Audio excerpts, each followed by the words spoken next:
Distribute the.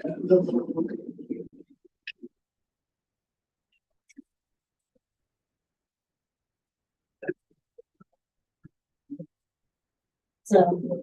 Clarification. I believe, yeah. Also, it was a good concern. We would go into 62 for detail.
Go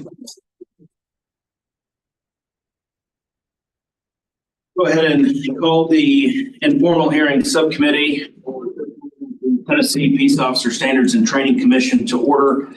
We'll go ahead and start by asking our 5 members that are here.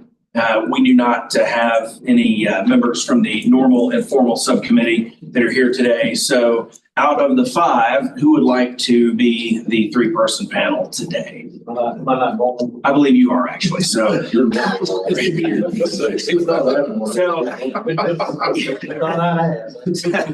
yes, you are indeed. So we're one. Sheriff Spangler, would you be willing to? Yes. Okay. And then Commissioner Carter. Okay. So our 3 voting members are Wright, who is normally on the informal hearing subcommittee, Sheriff Spangler, and Lieutenant Carter. We'll go ahead and call the roll. Sean Sajak. Yes, sir. Devon Wheeler. That's just for discussion. Oh, for discussion. Excellent. Orlando Faison.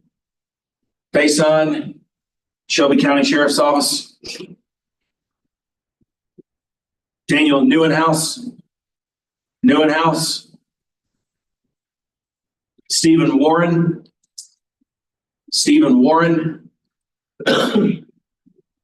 Stephen Smith. Here. All right.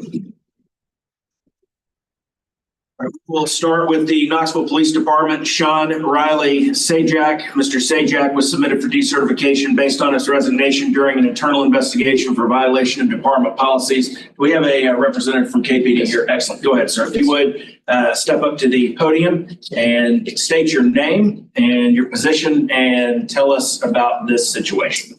Yes, sir. My name is Sergeant Michael Dabble. I'm an investigator with the Office of Professional Standards at KPD. Go ahead, sir. Yes, sir. Okay. Thank you all for your time. This case revolved around fundamental integrity issues and a failure of an officer to do what was plainly right.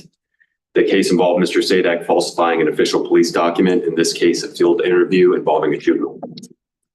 Mr. Sadak wrote a field interview which stated that he did a bed check of a subject who he wrote was present at the time. He even went so far as to describe what the juvenile was wearing. The issue was that the juvenile was in custody and not where Mr. Sadak said he was. A lieutenant confronted Mr. Sadak. That lieutenant stated that he admitted to falsifying the report during his Garrity interview. And I'm paraphrasing and summarizing, of course. Sadak admitted that he submitted a report stating that the juvenile was there when he actually was not. He described the need for accuracy in reporting as extremely important and one of the most important things law enforcement does. However, Sadak failed to show he understood the gravity of the situation, as he stated that he didn't believe what he did was an intentional falsification. He said that he didn't intentionally try and deceive anyone. However, he later stated to the effect that by definition of falsification, that it would be a false report. He said that he had probably lost all credibility and respect from everyone around him at KPD. He said, quote, probably the same thing, end quote, meaning his credibility at various core jurisdictions. Finally, Tennessee Code Annotated 39-16-504, destruction of and tampering with government records, makes it a Class C felony to knowingly make a false entry in or a false alteration of a government record. Mr. Sadak plainly and knowingly did that. There are clear risks of integrity and the potential of a giggly issue. He not only could risk the juvenile case involving that juvenile he field interviewed, but he could risk every criminal prosecution he has or would be involved with. I thank you for your time. Questions from the commission?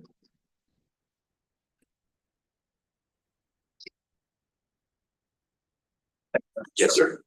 Mr. Sajak. Counselor, if you would just identify yourself as well. Thank you. Y'all can proceed. Thank you. My name is Chuck Burks. I'm an attorney in Knoxville, Tennessee. I've been practicing for well over 40 years.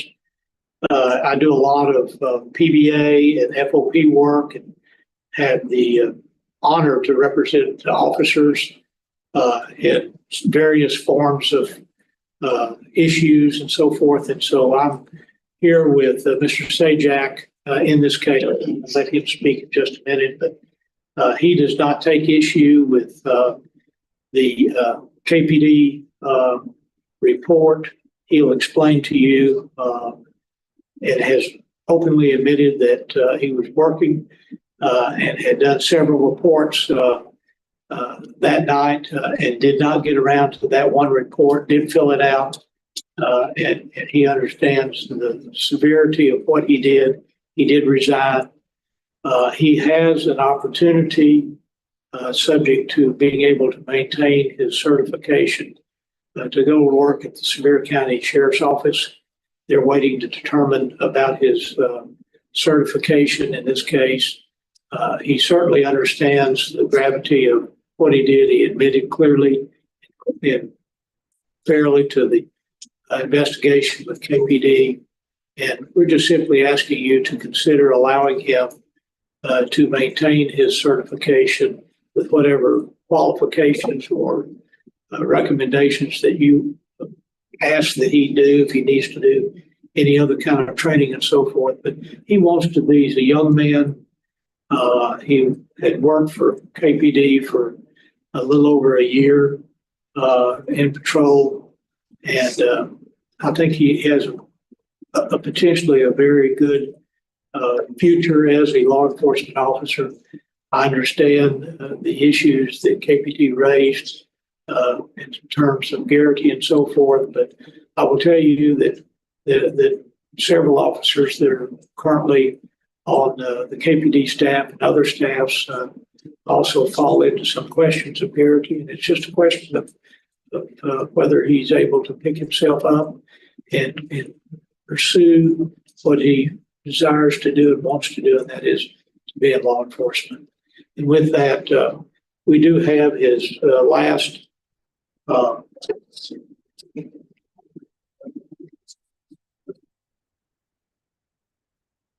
Human Resource Department recommendation. We would submit that, and you'll see that as a young officer, he has gotten good marks, high marks, and even the comments at the end says Officer Sajak Skill believes it belies his short time with the department, has consistently produces work the highest caliber and should be given training opportunities ahead of his peers. We'd ask that we introduce that. It marks as an exhibit to this hearing. We also have a letter of recommendation of a fellow officer, Officer Jackson Hall. It says, I currently work in the Knoxville Police Department, and I have worked for KPD since 2022. And before that, I worked with the Metropolitan Police Department in Washington, D.C. from 2018 to 2022. I've worked with Shane for close to 8 months at this point. He's an extremely good officer and one I trust my life with and would continue to do so. He is constantly looking for ways to be productive within our limited scope. He was involved in an authorized vehicle pursuit where he was extremely calm, clear as he called out the route speeds and the road conditions of pursuit. Sean was also responsible for the apprehension of a murder suspect due to his diligence and eye for details as he canvassed the surrounding areas after a shooting. Sean was also on multiple occasions given up to that he could have taken a break to break up other officers' traffic stops and other high-risk calls. Shane constantly taking more calls than any other officer that works in the same squad as us. Over the 6 years I've been a police officer, I've found that it is rare to find someone with the outstanding qualities Shane has displayed. He is thorough in his investigation, works well with other officers in the field, and does not shy away from working harder than any other officer. I highly recommend Sean for your agency, and this was a letter to go out to other agencies, signed by Jackson Halls or type Jackson Halls.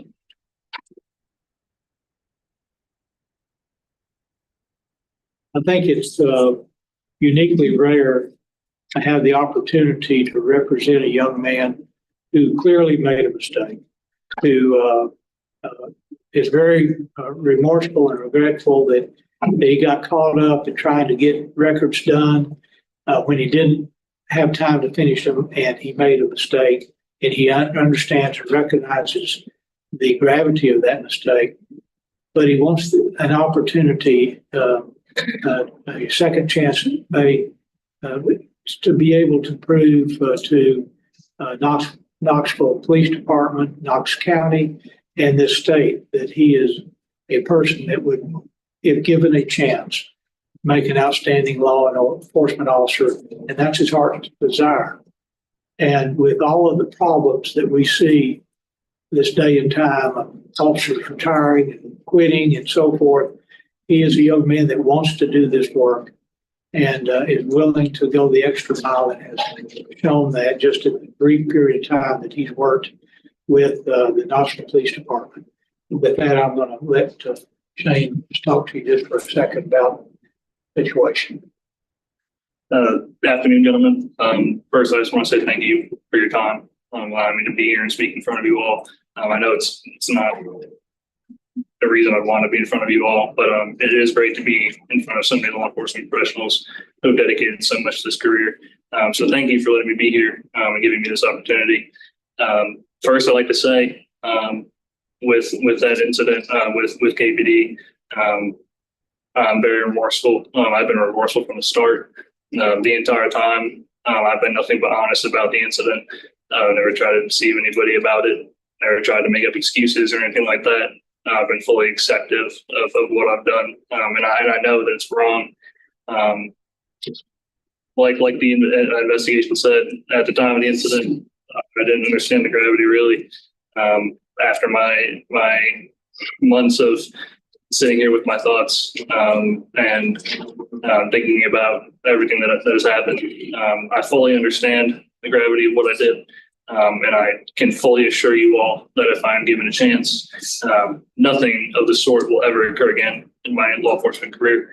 And if I'm given the chance to train other officers, if I'm allowed to continue my career, it'll be a wonderful opportunity for me to teach them and show them what not to do, as well as what to do. I think it's just been really hard for me the past couple of months. With this going on, I think I've grown a lot, not only as an officer, but just as a man.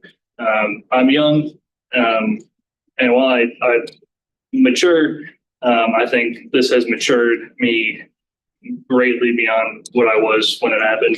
I have grown tremendously, not only as an officer, but as a man, learning from this incident.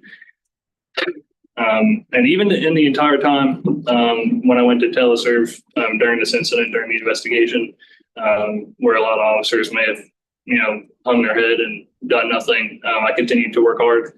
I took more phone calls and reports than anybody in that office at the time that I was there, and I continued to learn the insides and outs of the department and what will help patrol officers and make everybody's day easier. So I continued to work hard until the day that I left the department. And I will say, while I did resign during the investigation, my resignation was not in fear of my disciplinary hearing or anything like that. It was simply just to speed up the process.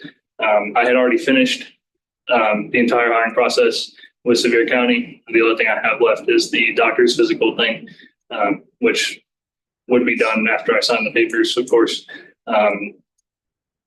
So I resigned purely to speed up that process because I knew my time at KPD was coming to an end. And while I was very sad because KPD was somewhere I saw myself staying for a career, it was a great place, great officers. It's just, it wasn't in the cards, and I fully accepted that. I know that's of my own cause, but I'm given this opportunity by another agency to go make a difference in the community and protect the citizens of Sevier County and continue to do good work, just like the work I've done with my year at KPD. And I just ask that you all please give me that opportunity and allow me to pursue that. Law enforcement is the only thing I've ever wanted to do from the time that I came out the womb, pretty much. So I've ever thought of, it's all I've ever been interested in doing. And the year that I did it was probably the best year of my life. And I continued to learn through that entire time. And I know that if I'm given this opportunity, I will continue to learn and I will grow even more than I've already grown from this. And I can assure you all, just as I assured Sevier County, that not a single thing like this will ever occur again in my career.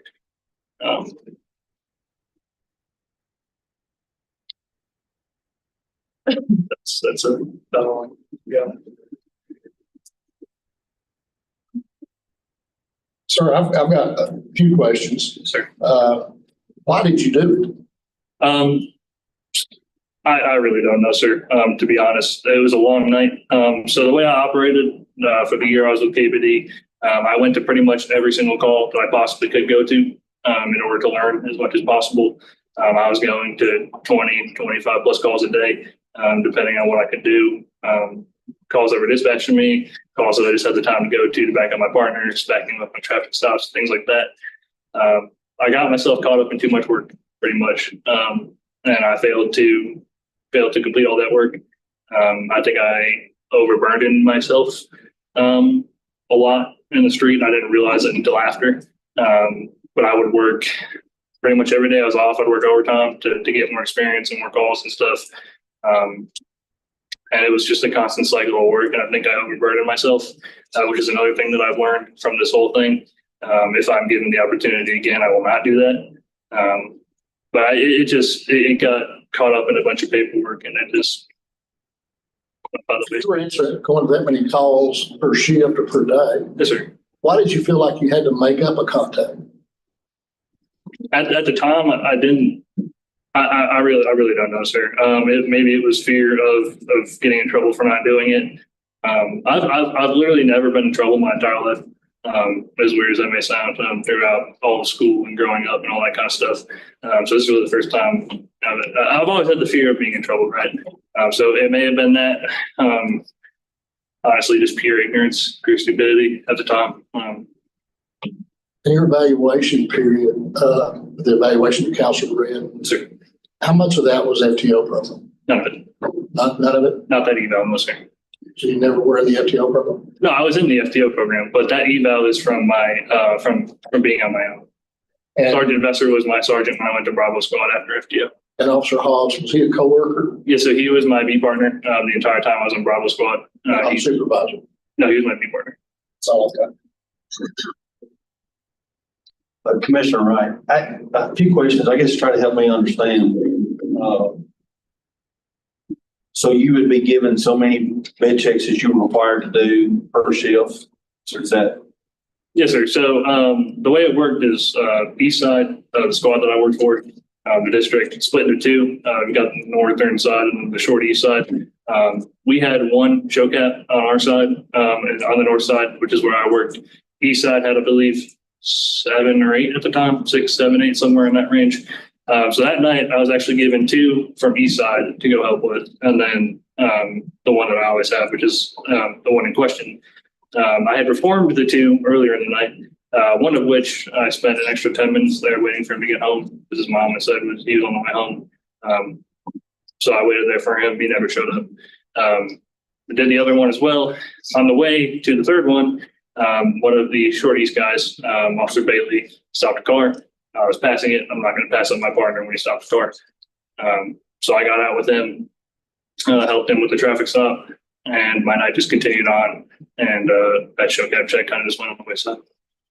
So you just said then that it was one that you always had. So you had done a bed check on this particular. I had done his bed check, yes. And every single time before that, he'd always been there. Yes, sir. Every time that I've been there, yes. And the clothing description is from his last show check, I believe. And that's not something that was a one-time falsification, not something that you had done. No, sir. I had never done that before. I believe Sergeant Devon audited my show cap checks, and it was found that it never happened before. I have also done in-depth investigations into show cap checks, one of which Dakota Stone. We got a tip one night that he had multiple firearms and marijuana in his room. So I actually, during his show cap checking, consent to search his house from his dad in his room from him. And I searched his house and his room, trying to find said firearms and marijuana.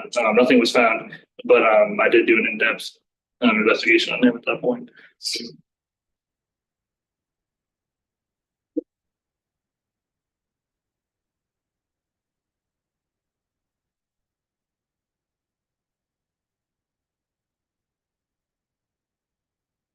What does it take to get on show cap? What is show cap? Show cap it's kind of, think of it as probation for juveniles.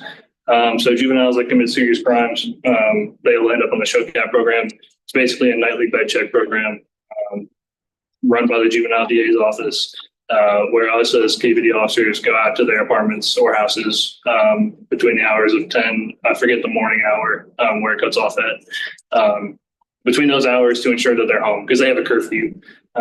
So most of the times we start them usually around 10 o'clock, which is when their curfew starts, and you can check them multiple times throughout the night as well. I mean, these aren't kids that just got caught violating curfew. I mean, these are No, so the first three of the acronym is serious habitual offenders. I forget what the last couple parts of the acronym are, but the first they're serious habitual offenders. They're juveniles. So making sure they're in bed is I mean, it's obviously it's something that, I mean, KPD is a pretty busy agency. Yeah. But it's important enough to. It is, sir. And in regards to that letter of recommendation, that pursuit, just as an example, people end up on that pursuit, the two juveniles that we did take into custody after my foot pursuit, after the vehicle pursuit, were both added to show cap later that week. So those are the kinds that's some of the crimes that would be on there, like stolen vehicles. So you mentioned the clothing description was from a previous show cap. Yes, sir. So Did you look up a previous report to get the clothing description? No, so my notebooks, I am very unorganized in terms of my notes. That's another thing I've learned from this. My notebook had the old page in it with my last show caps on it. And I was flipping through my notebook and I saw it, and that's the description that I used. So you did look it up. You went. Well, like not on the report, but my notebook, yes, sir. And my notebooks don't have dates or things on it and stuff like that. So. Mr. Green again, just so everybody understands, so this show cap bed check is to make sure that they're not out committing a crime. Yes, sir. And by you documenting that he was present at home when he was not, would actually give him an alibi if he was involved in a crime, should he be tried in court later on. You see the consequences of that. I do, sir, and I fully understand that. The reason in my interview, I said that didn't understand the gravity at the time, is the way that I understood field interviews, just from my time at the academy and my time in training, and FTO and things of that nature. Field interviews were described to me as not reports; they were internal documents, so they were not available to the public, things of that nature. So my naive mind didn't think much of field interviews, right? They weren't. They weren't as at the level of importance as reports to me at the time, and I have fully learned from that, and fully understand the value of them now. But at the time that this incident occurred, I did not. In your basic training program at KPD, did the instructors cover honor and integrity, and did they talk about lying? And so what do they teach you in the academy?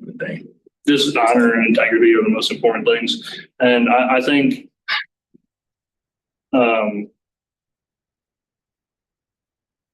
basically the entire first couple of weeks of the training academy is based on honor and integrity pretty much. So it's a big focal point at the beginning of the academy. And while I fully understand that this incident may be in violation of that, I do not think that defines me as an officer or a person. I do believe that is a very isolated incident, an isolated mistake. That does not define my character.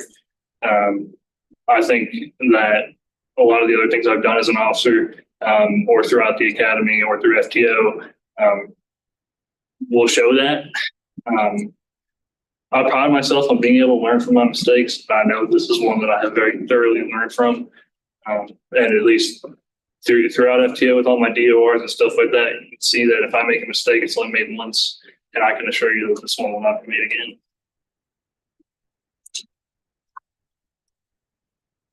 This committee perspective, I just got thrown right into the fire. I don't do that, but just full disclosure. I do know Attorney Chuck Works very well. I've known him for many years. As I do not know, say that. Let me ask you this question. what, did it any time after the fact, did you go back or did you call? Did you do anything to make sure that the young man or whoever it was there or not That night, sir, that night? I did not, sir. So it kind of got washed, and all my other paperwork and the rest of the night, and I never checked back in. Do you know if anybody ever went back the next day and checked or anything like that? I'm unsure. I believe I worked the next day, but I don't know if I worked the night shift. I don't recall. I think I worked overtime the next day or something of that nature.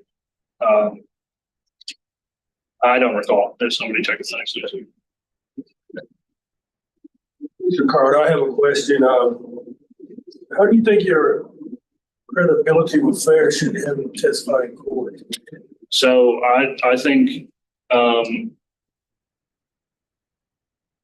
at this point, I've testified multiple times, at least from the Knox County DA's office. Never had problems.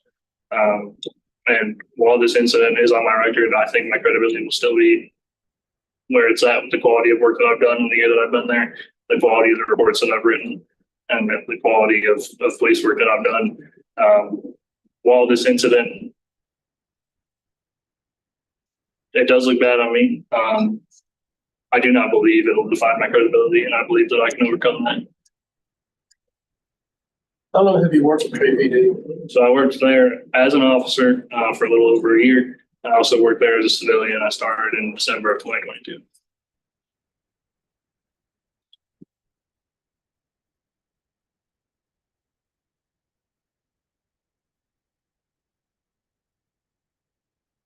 Right. One last thing. I'm reading this, the location of the juvenile, it states there that the email states in part, and I'm quoting from the report, this youth has been in our detention center since 8/11/24 to 11:45 p.m. So he was actually in the facility at the time. Is that correct? I haven't sure. Was there? I had actually no idea he was in custody at all.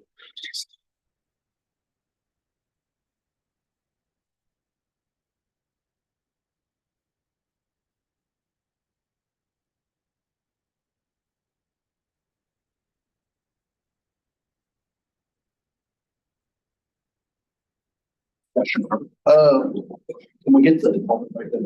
Yes.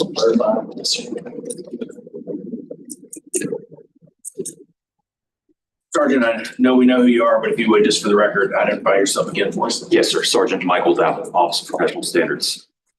Sergeant Commissioner Wright, just kind of cleared up, I think a little bit of miss, but we did, he was in custody at the time. And that's actually what led to this being known that it could not have been checked, correct? There were multiple anomalies, sir, but it was caught through someone affiliated with the show cap program at intake. One of the exhibits in here, sir, which I'm happy to provide you, it says that we reviewed this show cap field interview. That is impossible as he was in our custody at the time, sir.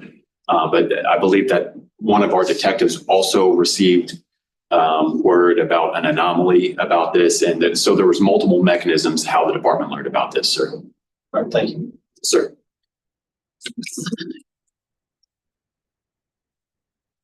Discussion or a motion? Well, Commissioner Wright, for discussion, I'm going to leave it in about two that are currently certified officers, kind of get their, see how it goes.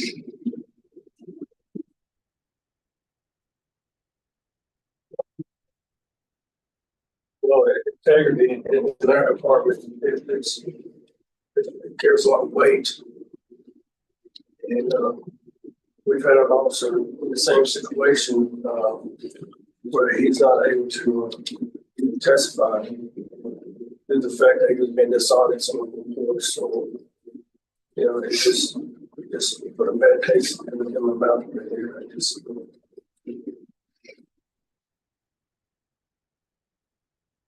What is it? What's up?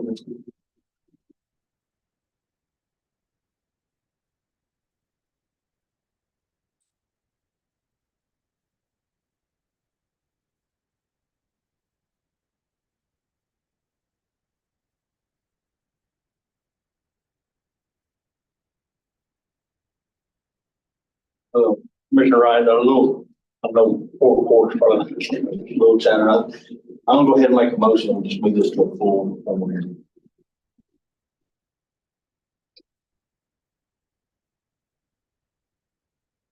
This would be a full hearing of the commission, so basically a formal hearing.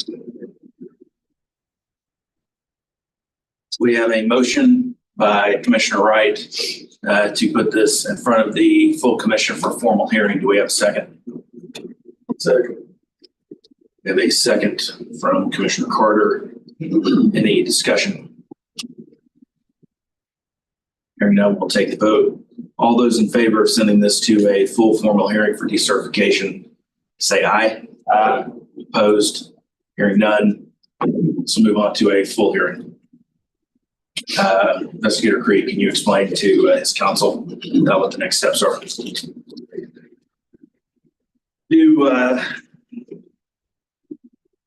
I guess we'll just go in order. This next one is for discussion. It's Metropolitan Nashville Police Department and Devon Ray Wheeler. Mr. Wheeler was issued an order of default decertification on December 15, 2023. Mr. Wheeler resigned before completing the Metropolitan Nashville Department Basic Academy and was never certified. Mr. Bello, do you? I can explain. Meredith Nicely, Associate Counsel in Prosecution. Mr. Wheeler's account came to our awareness about 2 weeks ago when he was going through the hiring process in the fire department.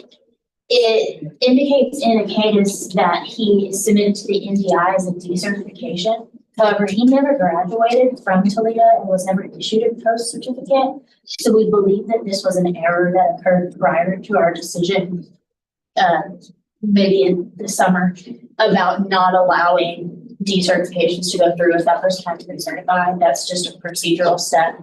Our recommendation at this point would just be to basically reverse this decertification, put it as in a cadence that he was kicked out of Toledo and let him move on to his life. Or Metro Metro. Metro National. And let him move on to his life. Yes, sir. So basically, just to refresh the commission's memory, I know we had a conversation about what to do, and I think it came up with the situation with the deputy who had been hired but was not yet a deputy sheriff, or who's in corrections, and he had installed the blue lights in his vehicle and had either blue lit somebody or had attempted to stop somebody, which kind of, that was a decertification hearing. That was a request in an informal. And then what we decided at the commission meeting the next day, if I'm remembering this correctly, was to flag the account in a cadence in case they did come back up with another agency, so we could let that agency know that he had, or that officer had been put up for decertification and that the commission had voted to flag the account. I think we just labeled it as like previously issued PSID number, something that would not be preventative if he were to re-enter academy, and just so an entire agency would know that he had previously potentially attended the academy.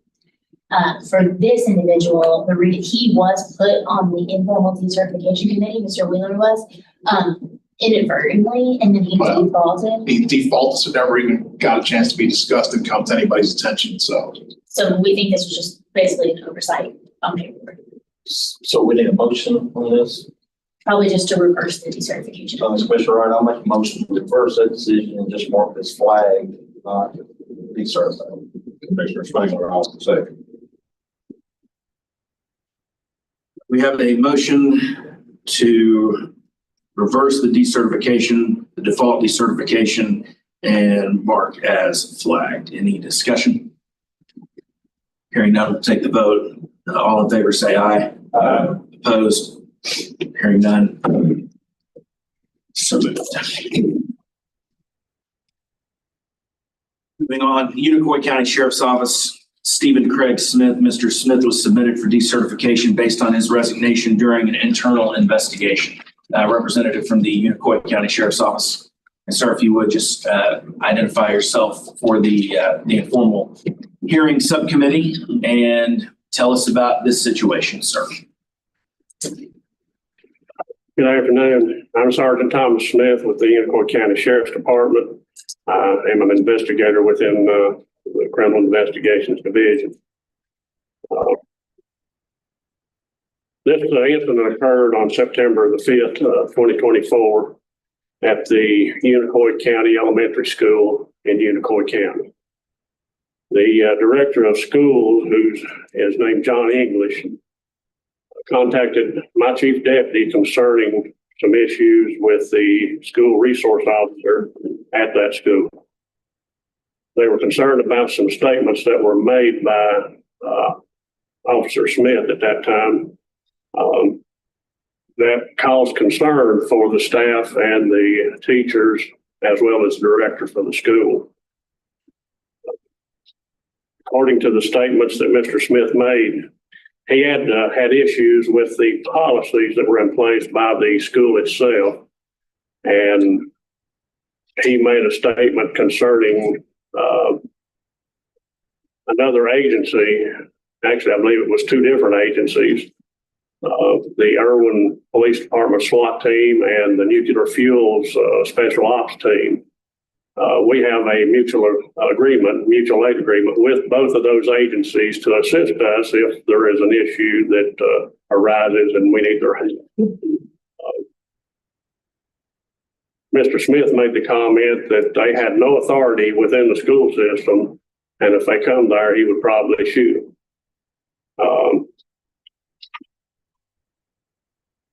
Mr. Smith was also concerned about the policies of the school and was, I guess, trying to get them to change the policy of locking doors inside the school, which that's up to the director and the school board to decide how they want to operate within the schools. So we make recommendations, but we follow the policies set by the school. Our chief deputy, Jonathan Rogers, he had several meetings with Deputy Smith down through his employment with us. And he, according to the Chief Deputy Rogers, Deputy Smith seemed depressed and had made references in several areas of his personal life that caused him great stress. The chief, although compassionate, believes that Mr. Smith has issues with mental stability and seen as it was increasingly getting worse over time, and considered him a liability and a danger. And during the process of the internal investigation, Mr. Smith resigned after he was told that he was going to be put on administrative leave until another psychological could be performed on him.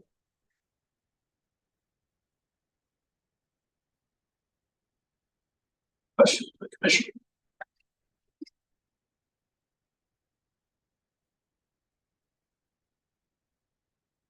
There were several statements, I believe, that were submitted by the teachers and staff of the Unicoi Elementary High School. Did they send that to you all? Do you have those?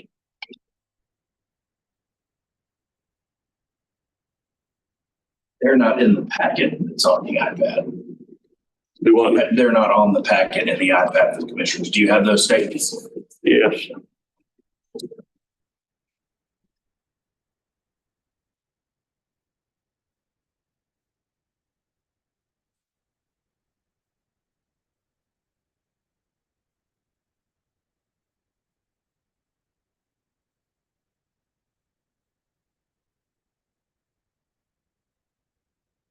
This event, I think, actually occurred after a fire drill that had taken place, and they were having a safety meeting and going over the pros and the cons of what had happened in that meeting.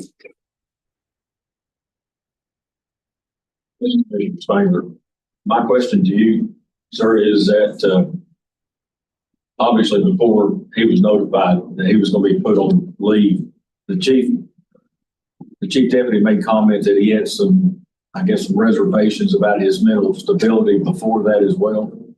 Do you know that if at any time he was offered another psychological evaluation or not before that?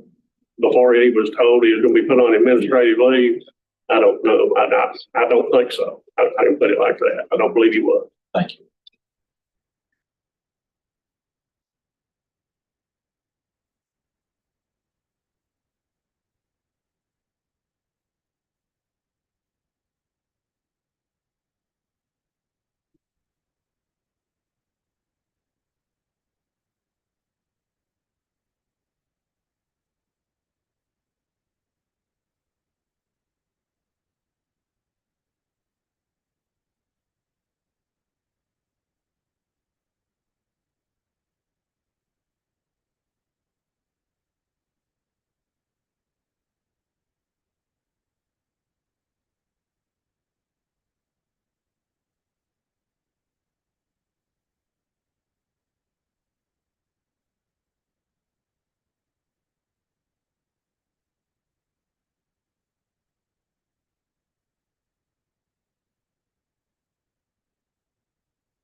The schools also requested that he be removed from the school as well after the comments that he was made.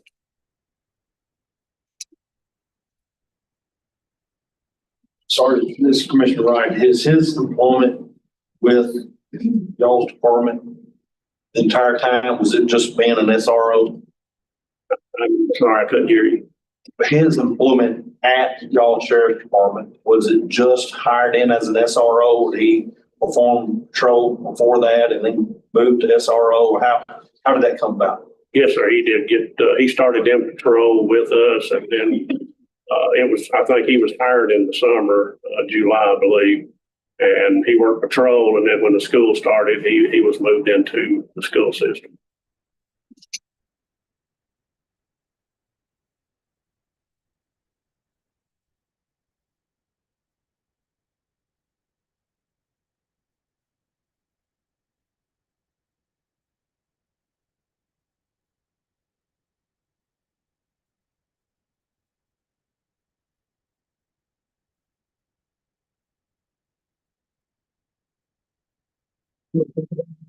Yes.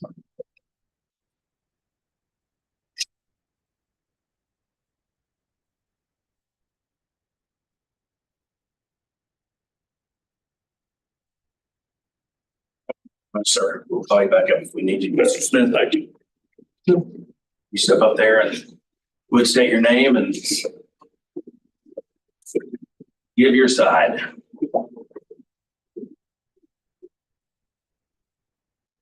Yes, my name is Stephen Smith. During this incident, I was a deputy / SRO at Unicoi County Sheriff's Department. Earlier that day, there was actually a school shooting that happened in Georgia. So some teachers were concerned about their safety. And one of the teachers approached me and asked me if the Army guys would ever show up, which she was talking about the nuclear fuel guys. And they're the security team. And when I made the statement that I might shoot one of them, I referred when she said as Army guys, my picture as an Army guy, because I was in the Army, is someone in camouflage or tan khaki uniform with body armor with a rifle with they didn't have any indications on them. So yes, I said I might shoot one of them mistakenly, thinking that they was coming to cause harm to the school. But I didn't know until Frank Rogers informed me during the next day when he came to talk to me and the principals and the director of school that they had authorization through Irwin PD as reserve officers, I guess. So I didn't think that they had any authorization as police officers at Unicoi County Elementary School. But later that afternoon, we had a safety briefing meeting, and the principal was talking about the interior doors. He thought that they didn't need to be locked. And my prior experience in law enforcement as an SRO at another agency, if the doors are locked, it makes them safer for the school. So we had a disagreement about the doors being locked.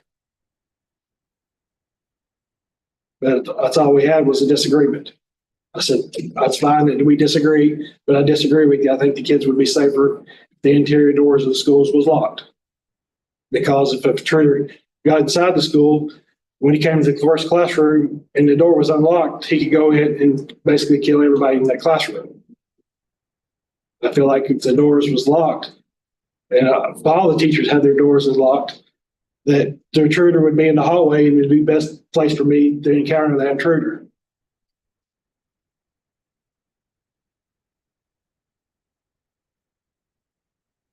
Yeah, I have any questions for me? I mean, I'm nervous. I thought I was going to have a lawyer from PBA here with me, but I'm nervous.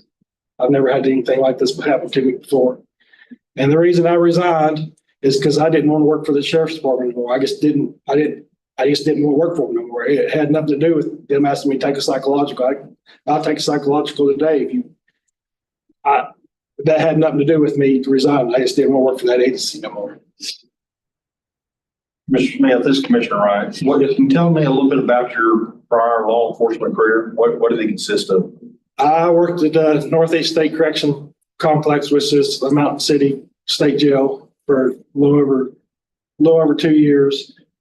I went and worked for Greene County Sheriff's Department. I worked in jail for like 10 months. Then I got the opportunity to go to the academy, and I worked as a patrol officer in the SRO for Greene County for about 6 years. What year did you get your post certification? 2018. 2018. So from Greene County, then what? Greene County, I went to Unicoi County, and I worked there for a little over a year as a patrol deputy in the SRO. They hired me to be an SRO. I apologize. I'm nervous. I've never had this happen to me before. I truly don't want my certification to be decertified. And I applied to another agency, and they said while this was happening, they couldn't hire me.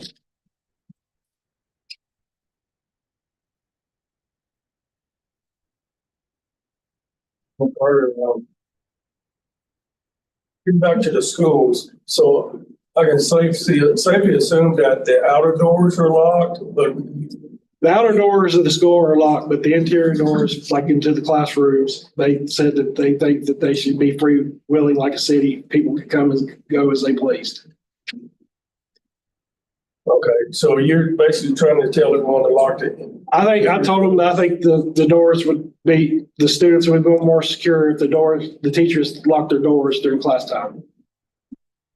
I mean, I know it's an inconvenience for the teachers or when their students go out to the bathroom, but I'd rather them be safe than have a dead student if an intruder got in the building.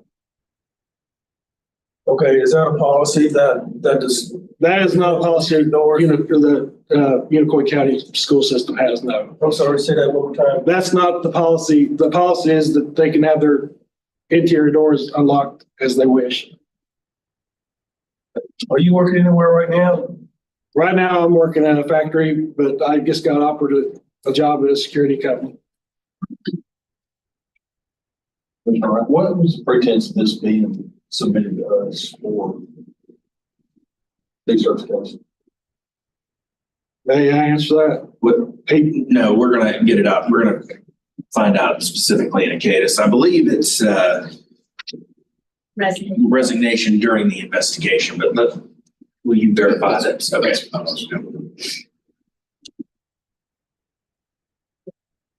That is a triggering factor, resignation or retirement under investigation. Internal investigation is a triggering event. If I knew that was a triggering event, I would be fine. I'll be honest with you. I didn't know that was a triggering event. I would.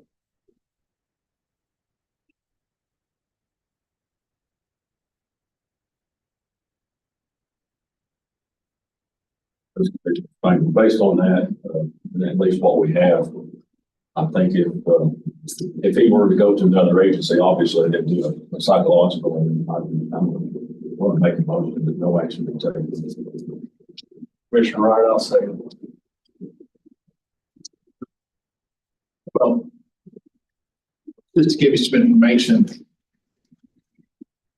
the hiring agency would be able to use the previous psychological as long as he doesn't have a break in service longer than 6 months. I'm still going to do it. It may not be required, but I'm still going to do it psychological. And I think too, obviously, that agency that is looking to hire him, surely goodness, they're going to contact the previous employer. That's my opinion. And I would ask the representative from Unicoi County, is it the policy of the sheriff's office, do y'all provide the psychological to a new agency? Yes. Okay. But I agree. I mean, it would be prudent in this case, specifically with what's been stated here in this meeting, that the next employing agency be advised to conduct its own psychological evaluation. We have a motion for no action. Commissioner Spangler made that motion. Commissioner Wright seconded. Any further discussion on the matter? So just to be clear, because he resigned, he wanted to decertify him. Is that the Resignation under investigation. okay? All right. And Commissioner Wright, before we move for discussion, I'm just not seeing any real reason for decertification. I don't see what we violated, other than some disagreements over what school policy was. And I think maybe some advice to Mr. Smith might be that as an SRO, part of that is relationship building. And Yeah, I mean- it sounds like some of these comments maybe go a long way towards. I mean, building. So I should have had that conversation with him one-on-one. I shouldn't have had it with him in front of his other peers, because I'm sure that's what it was. Yeah, this is Commissioner Ray. I've been doing school safety training for 20 years. I don't know that nationally there's a policy about locking interior doors. There's not. I guess my last agency, the school system, they recommended them for them to lock their doors, but they didn't require them to. But Unicoi County, they didn't have anything about their indoor doors. I'm just saying maybe. I understand. I shouldn't have said my opinions. My opinions got me in this situation. Take the vote. All those in favor, no action, say aye. Aye. Opposed, hearing none, no action. What does that mean, sir? This is done. You retain your So you're fine. certification. Thank you, sir. Thank y'all. We have three that are on the agenda: Faison, Newenhouse, and Warren, that are not here. For note, Mr. Faison did request, or his attorney did request basically, I don't know, continuance might be the right word, but Investigator Krieb has some information on this one. And I think might be enlightening as well. Kevin Krieb, post investigator. 2-3 days ago, Mr. Faison's attorney, Mr. Perry, reached out to me stating Mr. Faison wasn't going to be able to attend his hearing, that there was a death in his family, and his aunt passed away and he wasn't going to be able to come to the hearing. I asked for more clarifying information when the death occurred and if there was an obituary available. Just the reason I asked that is because this hearing has been pushed off several times in the past.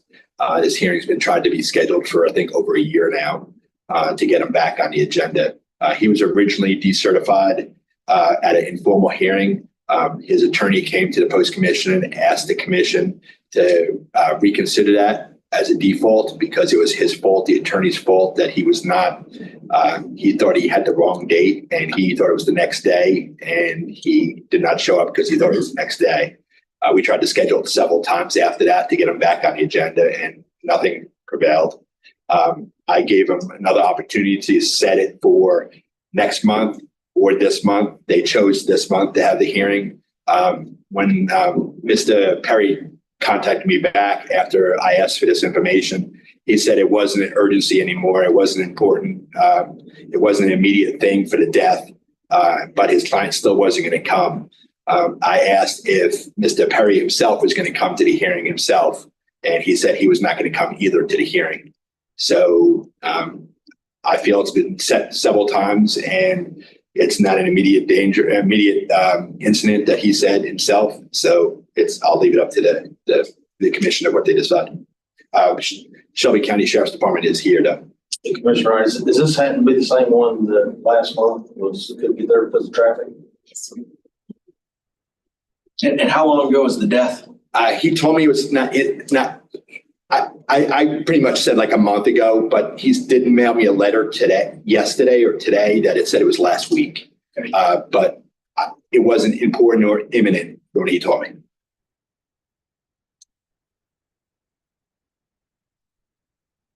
This kind of my question is what options do we have at this point? If we've already, So the commission would have basically two options. You could take a default. He would still have those 30 days to appeal. Or the commission could continue it to a date certain in 2025. just say he's already, didn't we already have a certified? He's already decertified. He was decertified by default. The attorney appealed. We basically allowed the case to start over because the attorney got the dates mixed up because he had that other client that was pending a formal hearing that had been continued. So he came and kind of fell on his sword and said, I remember that. he said, it's my fault, give this guy another chance. So we said, all right, we'll just pretend this never happened, we'll start over. Here's your new formal date. How long after he was decertified did that happen?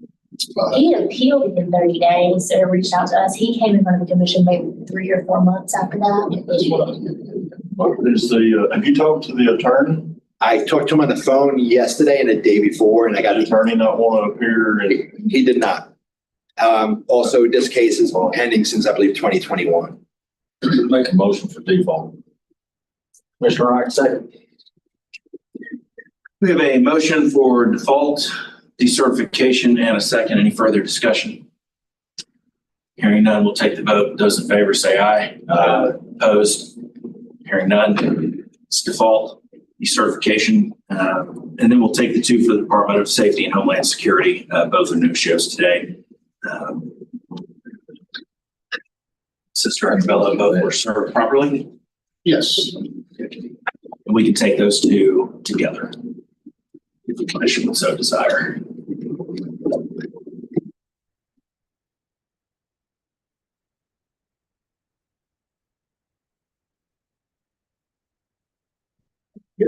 Ask if the children had anything they wanted to add to that, so I'm sorry, but we didn't do it. You had anything you wanted to add? Okay. Are you a little late for me? Record show, nothing further than that. The good thing is that they were already here for the training officers conference, so it was a 0.9 mile journey from the Park Vista, so. They come all the way this way, ooh, man, I would get upset. So all we need is a motion on the two from the Department of Safety. Default.